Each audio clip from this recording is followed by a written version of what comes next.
In this video, we're going to try and cover the actual diagnostics of a machine that won't go up or down, whether it be mechanical or electrical.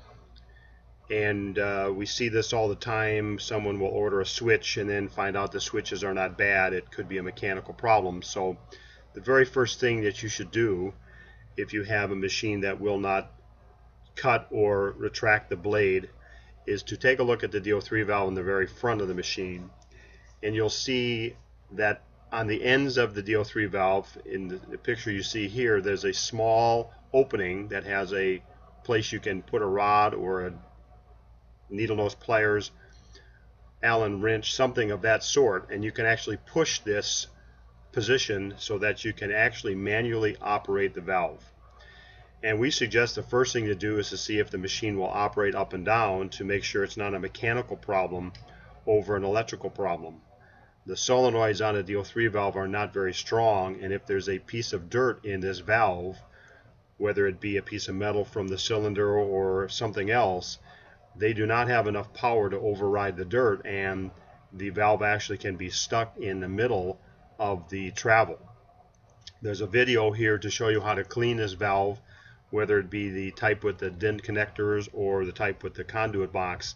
They all come apart the same way, and you disassemble it, check the valve, make sure that the slider, it slides back and forth through the housing, and if it does properly, then when you put it back together, the piece of dirt may have fallen out. But if you can work the valve up and down by pushing this button that's inside where this rod's at, and there's one on the other side, one for up, one for down, if you can make the machine work that way, you know mechanically it is ready to go, and the next problem you're going to have is inside the electrical box. You'll find a DC power supply that supplies both negative and positive power to the DO3 valve, and it's half of the power is at the DO3 valve, and the other half of the DC power gets to the DO3 valve via the switches.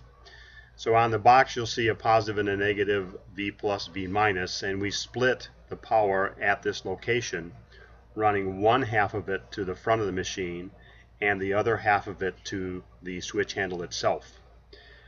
The up and down of the switches, the up switch and the down switch, is also connected here inside the box via a couple of wire nuts, and it's a good place if you have any electrical knowledge to check things at this point. But if you're not sure what you're going to do, just leave things alone and don't bother with it. The very next place to check for the electrical problem would be in the back of the switch housing itself. So by removing the screws and splitting the switch handle, you'll be able to make a check on whether the wiring is good or the switches are bad.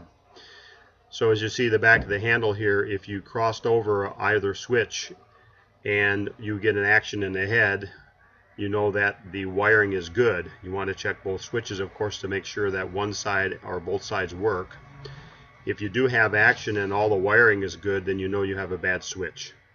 If you do one or the other and you have action on one side but not the other, more than likely you have a broken wire in the wire that goes from the switch handle back to the machine. It's the safest, easiest way to check it out. It's 24 volts of DC. There's no chance of getting electrical shock or any sparks going to be created. So check it here. Again, if you have up and down with both switches, you've got good wires and a bad switch. If you have one side or the other, more than likely you have a bad wire or a broken wire. And you can always give us a call. We'll walk you through the process and help you figure this thing out.